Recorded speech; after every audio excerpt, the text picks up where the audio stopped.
Okay, I know you may not believe me, but this is real. A few days ago, I was just sitting on my living room couch just watching TV and eating popcorn. It was 3:30 in the morning and I was going through some insomnia at the time when all of a sudden the show Back at the Barnyard was announced on Nick at Night. I was a bit confused at this because 1, it was early in the morning, and 2, the show wasn't supposed to air until 10 a.m. Well, even though I decided to watch it. The opening theme song went by normally, but the only weird thing was that Freddy, the little orange ferret, was not in the song, or any of the scenes, which kind of weirded me out, but I thought it was a bit of a mix-up, so I continued watching. Now, when the title card came up, it wasn't the old funny-looking title. It wasn't like the old funny, weird-looking title that showed, but a gloomy, depressing scene with the picture of Freddy crying and the rest of the animals with a horrific look on their faces. And the words on the card saying, Freddy's Depression. Soon the episode starts, and it started with Freddy in his little compartment just sitting there. None of the animals had shown up and there was no music at all. Just Freddy sitting there, alone. That's when things got a little weird. About 10 seconds after the scene, music starts to play, and it wasn't fun or happy. It was depressing. After a few moments in listening to the song, I knew that it was a song from Evanescence called My Immortal. Christ alive. And then while the song played, Freddy started crying, and not like the crying you normally see in cartoons. No, but a somewhat realistic crying. Then the scene cuts to black. My jaw dropped and I wondered, what the fuck is this? Just like how I'm wondering about this right now. Then after the screen faded, it cuts to a new scene. This time it's Freddy sitting at a desk with a pencil and paper in his hands. And then he starts to write, and while he writes, he starts crying bitterly. At this time, I start to get a little upset. And after he was done writing, he got up and left the desk, and the camera zoomed on what it said. And it shocked the hell out of me. Oh, jeez. This is what it said. Dear friends, I'm sorry for what I'm about to do, but I think it's for the best. My life has been a cesspool of hell, and I just want to let you know that you all caused this. Peck, my so-called best friend, you never cared or comforted me when I needed you most. You are my reason of what I'm about to do! Pip, you stupid son of a bitch! You just sit there and call me stupid! But in some cases you did comfort me. But that doesn't excuse you for what I'm about to do. Bessie, you little bitch!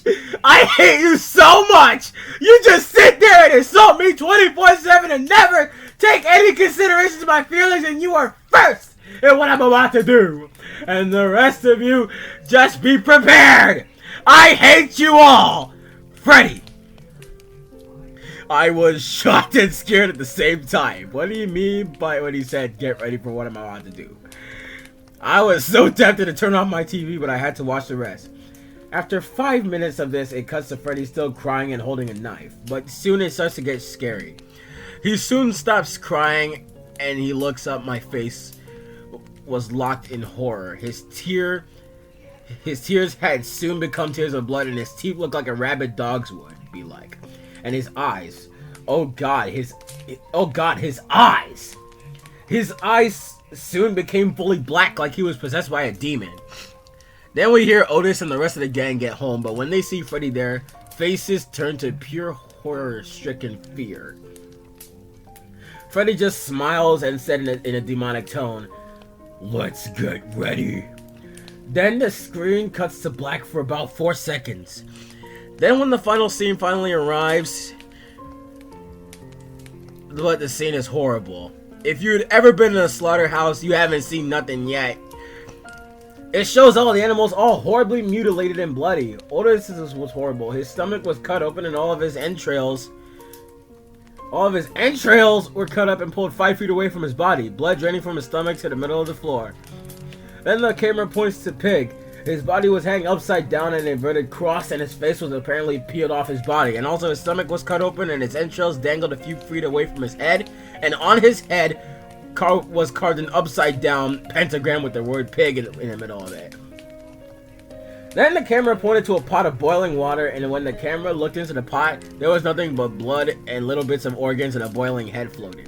I started to scream and weep. I started to scream and then weep. I was so freaked out on what had happened. Sleep was out of the question. Then it finally zoomed in on Bessie. Luckily, she wasn't as bloody or as horribly mangled as the others were. The camera zoomed in a little closer and it showed the word bitch written carved onto her stomach, and it looked like her death was just suffocation. Thank God. But it confused me that he gave her a more humane death than the others.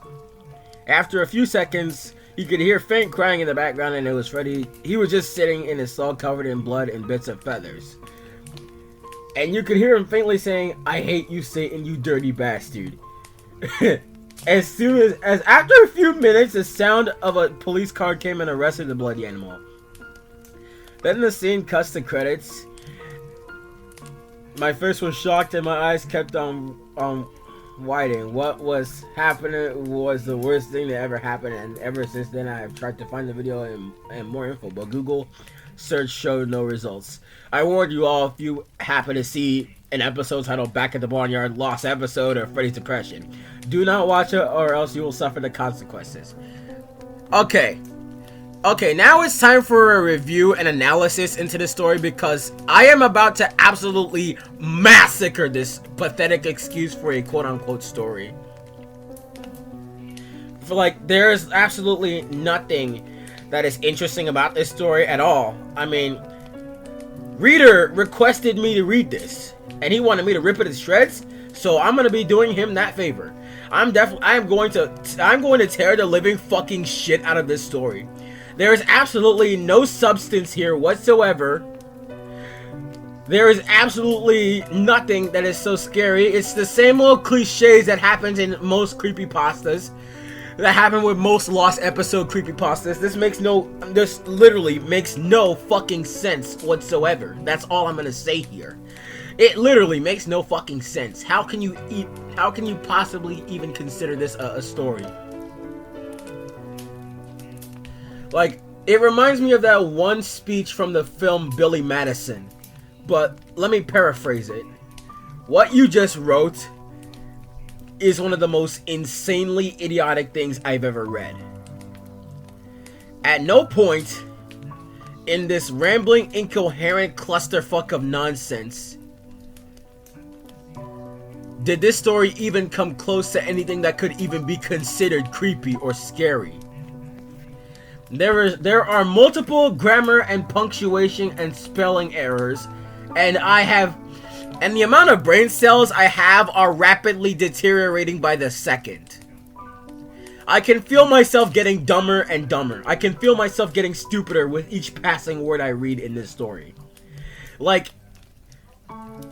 I normally don't like saying these kind of things about horrible stories, but in this situation I'll make an exception.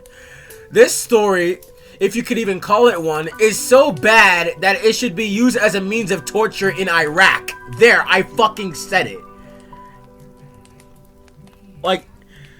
There is absolutely nothing about this, whatever you want to call this thing, that is even remotely scary in any aspect. So, yeah. This story fucking sucks. It is so bad that it would literally make you want to commit suicide immediately after reading it. Hold up, be right back. Let me go get a whole cup of water and a fucking cyanide pill. I need to take that shit immediately after reading this. I no longer have the will to live after reading this pathetic excuse for a story. Reader, you said you wanted me to rip and tear this story into shreds, and I did. So yeah, my final review, I'm giving this a negative 666 out of 10. Just like the previous stories I've read, this merits no positive score whatsoever. This story fucking sucks. I'd like to take this story, flush it down the toilet. Actually, no. I'd like to take this story, wipe my ass on it, and then shit on it, and then flush it down the fucking toilet. This shit needs to go. It needs to go straight to hell where it belongs. I can't believe I actually made it out of this story alive. Jesus Christ of Nazareth, I'm ranting, raving, and rambling. I'm sorry. There's no way I can even say anything positive about this story. There's no way I can even have a coherent opinion on this specific type of story. There is absolutely nothing that is going to make me have a positive opinion on this piece of quote-unquote literature. If you can even call it fucking literature. This entire thing, it fucking sucks. My God. Like, dear Lord, please exorcise the demon that has possessed Reader when he wrote this pathetic excuse for a story. Now, I have no hatred towards Reader at all. In fact, I respect him with all of my heart. But in this circumstance, when it comes to a story like this, I give no quarter. I am completely merciless when it comes to stories like this. And I can honestly, the only thing I can take away from this is that it simply sounds like the writer had no money and had 5 minutes left to write a good story. You know how you're writing an essay an hour before it's due and it comes out like total shit? This is basically the product of that. Like, this is literally the worst kind of creepypasta, if you could even call it one, that I've ever read. And to think that there could be worse. Who am I kidding? There isn't worse. That doesn't make any fucking sense. But yeah, this just gets a solid negative 666 out of 10. But yeah, I think I'm gonna end it here. That was the second episode of Diamond Reads Reloaded, and I hope you guys enjoyed this episode, because I did not enjoy this story at all. So that's pretty much where I'm going to end it here. Thank you guys so much for tuning in. I will see you guys in episode 3. If you guys enjoyed this video, feel free to leave a like and subscribe to the channel and turn on notifications so you don't miss a beat, because I post new content almost every single day. Until next time, take care of yourselves and each other, and stay blessed, and Merry fucking Christmas. I'm out.